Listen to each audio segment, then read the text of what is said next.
ഹര ഹര മഹാദേവ. ശിവരാത്രിയാണിന്ന്. ശിവരാത്രി 3 എണ്ണമുണ്ട് എന്ന് പറഞ്ഞാലോ. ഒന്നാമത്തെ ശിവരാത്രി രാത്രി തന്നെയാണ്, രാവും പകലും.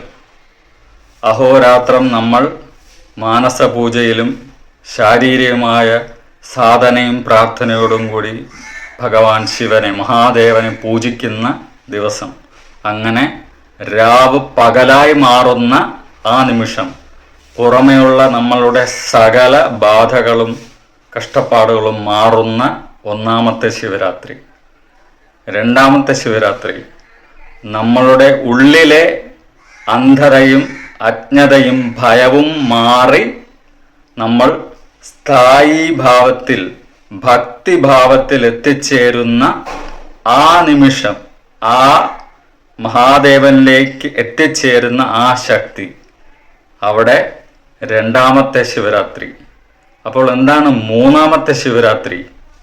മൂന്നാമത്തെ ശിവരാത്രി എന്നാൽ നമ്മൾ എപ്പോഴും ഭയക്കുന്ന ഒന്നാണ് മരണം. മരണം നമ്മളുടെ പുറത്തുമുണ്ട്, മരണഭയം ഉള്ളിലുമുണ്ട്.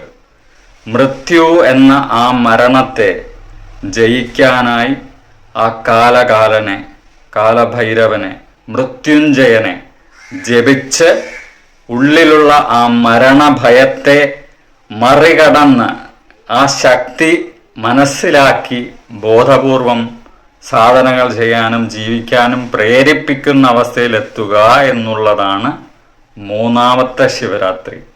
അപ്പോൾ ശിവരാത്രി 3 എണ്ണമല്ല, ശിവരാത്രി എന്ന തത്വം 3 രീതിയിലാണ്. ഓം ഹ്രീം നമഃ ശിവായ. ഹര ഹര മഹാദേവ. അമ്മേ ശരണം.